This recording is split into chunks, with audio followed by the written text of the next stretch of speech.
எதிர்த்து கேள்வி கேட்காமல் இருந்தால் உனக்கு கொடுக்க வேண்டிய பதவிகளும் பணங்களும் கிடைக்கும் என்றார்கள். ஆனால் பெரியார் அதற்கு எல்லாம் ஒப்புக்கொள்ளவில்லை. போடா, நீ என்ன கொடுப்பது பதவி என்று விலகி வந்தார். போராட்ட களத்தில் நின்றார். குடியரசு, ரிவோல்ட், பகுத்தறிவு இதழ்களை எழுதி இதழ் பணி மூலம் சமூகத்தை நோக்கி தன்னோட சிந்தனை விதைகளை தூவிக்கொண்டே இருந்தார். அப்படி தூவியதனால் வந்த விளைவு என்ன தெரியுமா?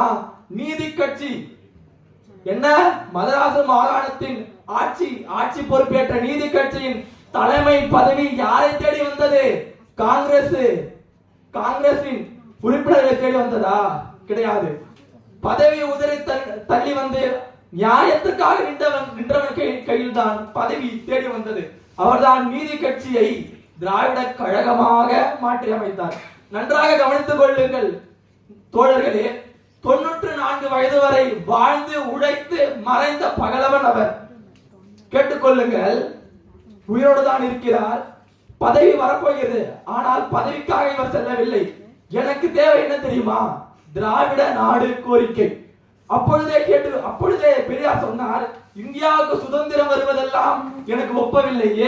ஏனென்றால் இந்திய ஒன்றியம் என்பது என்ன தெரியுமா? ஆரியத்தின் ஆதிக்கத்தின் கீழ் திராவிட மக்கள் இருக்க வைக்க வேண்டும் என்பதுதான் அந்த காங்கிரஸ் கட்சிக்காரர்களின் நோக்கம் என்பது